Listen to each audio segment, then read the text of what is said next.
What's up, guys? The Player of X here. Today I wanted to go over the new classes that were introduced in the Advanced Player's Guide for 2nd Edition Pathfinder. So the 14 classes are Investigator, Oracle, Swashbuckler, and Witch. And I just want to go through each one and just a general overview for players to understand what each of them are. So we'll start off with the Investigator. So the Investigator fits an interesting spot. It's a lot like the Rogue, being a semi-frontline fighter with a starting HP of 8. But instead of being a strain focus or a strain for Dex focused class, it's intelligence focused. They're trained in simple and martial and in light, a lot like the Rogue. And their focus is more on intelligence, meaning they get a lot more skills overall starting out, which is nice. Kind of like the Wizard. And they have a lot of cool level 1 abilities, skills. Things like Pursue, Lead, and Clue In allow them to track creatures, kind of like the Ranger's Hunt skills. And it means that they have a really easy time finding something specific, such as an item or a creature or something like that.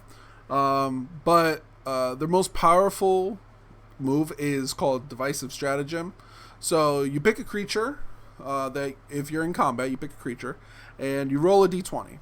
And you see this d20, and that tells you what your attack roll against that creature would be. So you pick a creature, you roll a d20, and you look at it.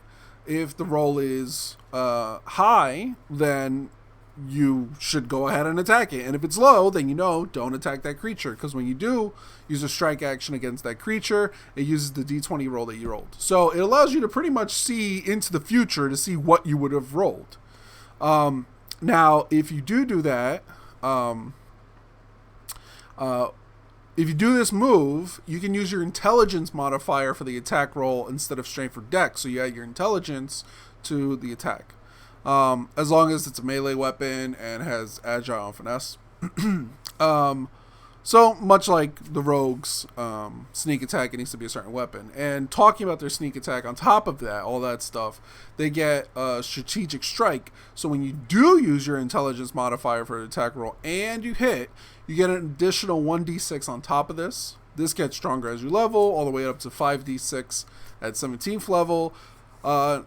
So it adds on top of the damage you're already doing, much like the Rogue sneak attack. And this just gets, much stronger later on. And not including methodology, which is much like a subclass almost. And the Investigator has tons of options.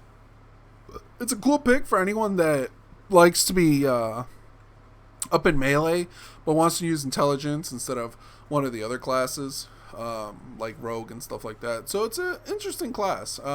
Probably needs the right type of game, because you're going to be asking a lot of questions, and you're going to want to use these abilities to find things out ahead of everyone else. So it's pretty cool. Next up is the Oracle. The Oracle is probably the most complicated of all the new classes. It's pretty much a spell-focused cleric with many subsystems and spells to boot. You're a divine spellcaster, meaning you get some spells as a cleric. The same spells as a cleric, but you learn But you're a learned spellcaster, meaning you when you level, you have to learn higher level versions of those spells, and you don't have access to all the spells like clerics do. But it means you can learn new spells and stuff like that. Let's see. And, much of their skills and stuff are also based on the cleric's same proficiencies, almost the same. Where they differ is, instead of picking one specific deity, they pick more of a concept called a mystery. Think of it as you worship life, no matter which god it embodies. There's a few options, and these options give you unique spells and focus spells. Also, the Oracle starts with 2 focus spell points instead of 0 like most classes, and mostly 1. So he's almost at the cap of 3 right away as a start, which is really good. But each of these has a curse. So you pick your, I guess it would be whatever your focus is, like whatever you're getting your powers from, be it life, so on and so on.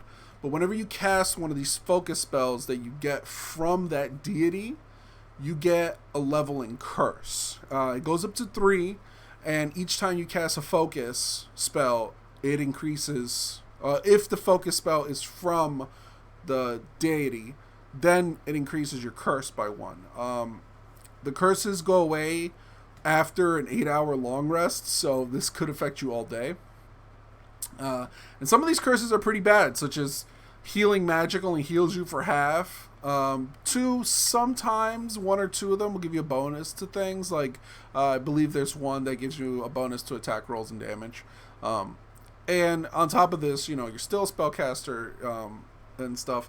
So, after all this, I would not recommend this class for new players. You have the magic system, curses, focus spells, and all these to juggle at level 1. You have to balance your curse level with your focus spells, and then outside of combat, you need to do focusing for 10 minutes and all this stuff. And it's a lot to juggle for a first-time player. It's a cool class, but it takes the right kind of player that needs to balance all of these things out. So it's cool, very caster heavy class, but probably not for new players. Next is the Swashbuckler. Moving on. The Swashbuckler is all about rolling around and being a role player in combat. So they're a frontline dex fighter, having as much HP as the fighter or paladin, but only access to light armor. They're all about showboating. They have 5 different styles, each one focusing on how you fight, like fencers using deception, or gymnasts just about grappling people and grabbing them. They're showboats, and all this is to build up panache or swag points. You gain swag points by doing swag shit. Swinging on ropes, rolling past enemies, climbing on chandeliers, all that stuff, sliding between their legs. You gain a swag point for this. Once you get swag points, you can use it on something called the precise strike. When you attack and you have panache or swag points, it adds extra damage. And if you use an ability they get called confident finisher, you deal an extra 2d6 damage. And even if you miss the attack, it still deals half damage of the 2d6, so it's guaranteed damage. And that's pretty much it. They're pretty straightforward. They're a frontline dex-based class that is all about role-playing in combat. You swing from this, you climb this, you throw yourself off of this, and the cooler your things are, you get panache points and use it to do extra damage. It's probably the most straightforward of the 4 classes that are presented here, but it's tons of fun. It's all about roleplay, honestly. Pun intended, I guess, because they're rolling around a lot. Anyway, moving on. Last but not least is the Witch. The Witch is much like the Wizard, is a spellcaster with low HP, 6, and its key ability is also intelligence. Most of their proficiencies are the same. The difference is how they cast spells and their familiar and hexes. All witches start with familiars, unlike wizards who have to get it through a feat. They're actually the witch's walking spellbook, honestly. Much like the 5th edition Warlock, they pick a patron, and that patron grants them the familiar, and that familiar they get their spells from. It grants them, the patron also grants them specific spells, and certain benefits, stuff like that, which we'll go into. They're a prepared spellcaster, meaning they can learn new spells from scrolls, but they learn it through their familiar, aka you're shoving a scroll down your familiar's throat so that they can learn a spell. They also get hexes and hex cantrips. Hexes being a type of focus spell. They start off with 1 focus spell point. And a hex cantrip is a special type of cantrip that they automatically have prepared for them, and it's specific to whatever patron they have. Now, when you make a witch, you pick your patron, of course. Maybe they're focused on curses or fate or winter. There's certain ones listed in the book. They all grant you certain spells, but they also decide where you get your spells from. See, the witch is much like the sorcerer, where depending on their patron or the sorcerer's bloodline, it depends on where you get your spells from. So, let's say it was a winter one, you get your spells from primal, so you get druid spells.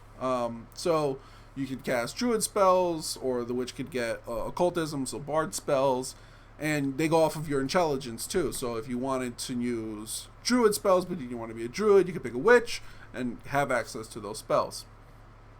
And that's pretty much it. They are a lot like the wizard. The only thing is they're a little more flexible when it comes to where they get their spells from, and they also start with a familiar. So if you already want to play a wizard and you want to get the familiar, you might as well play a witch, because they get the utility of not only hexes and curses and stuff like that, but they also get the flexibility of being able to pick from any of the spell repertoires and spell classes. So maybe you wanted to play a wizard, but the group doesn't have anyone who can cast divine healing spells, so you decide to play a witch who's gets their spells from divine classes. So now you can still play a wizardy type class who has intelligence, but you're casting cleric spells instead. So it's pretty cool.